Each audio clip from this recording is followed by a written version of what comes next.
festivities still at Plaza Independencia, at Fuente. The nightly concerts will still be there. The sellers of T-shirts and tattoos and all of that will still be there. But of course, we will transfer some of the festivities to the SRP.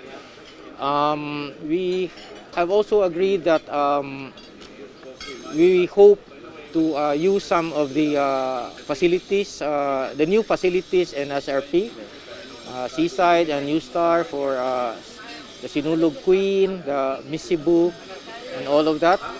And well, we're expecting to have a grand time.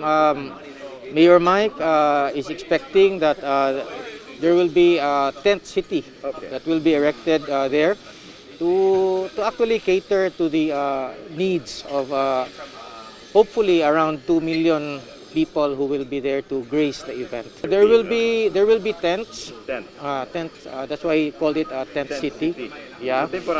Temporary. Yes. We will do our best to make sure that some of the basic necessities, like water and comfort rooms and restrooms, and of course all the emergency personnel and the emergency and also garbage facilities will be around. Bleachers will be there. We hope that we will be able to pleasantly surprise all of you.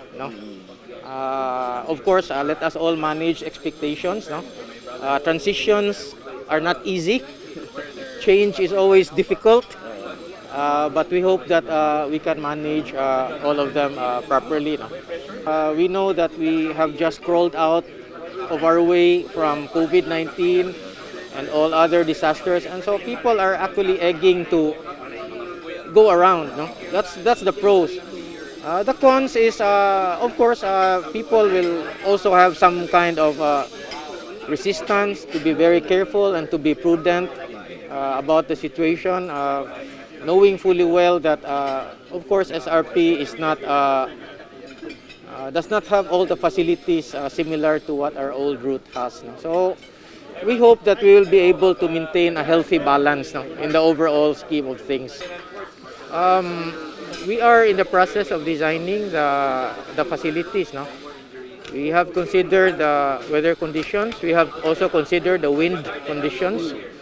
And not only that, we have also considered the azimuth of the sun, and where the sun rises and where the sun sets.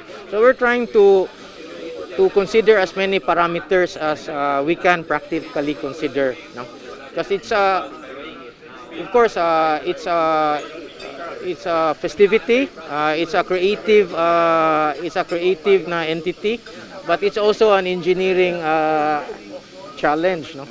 Ang Yes, sir. traffic, sir, so wala na road closure sa diri sa main sa Cebu City dito ra sa SRP area. Yes, sir. Okay. Yeah, and we will be we're working. In fact, one of the cluster chairs is Honorable James Cuenco. As we all know, he's the chairman of Traffic and Peace and Order Committee, and in fact, the people at CITOM regularly attend our meeting, because we know that peace and order and traffic management are really keys to the success of Sinulog. What we have to make sure is that it should be something that for all of the Cebuanos and the Filipinos and our visitors from abroad to enjoy. And what's important over and above all is that we all dedicate this work, we sanctify this work for the glory of God and of course Senior Santo Niño. With that, Pit Senyor, Pit Senyor.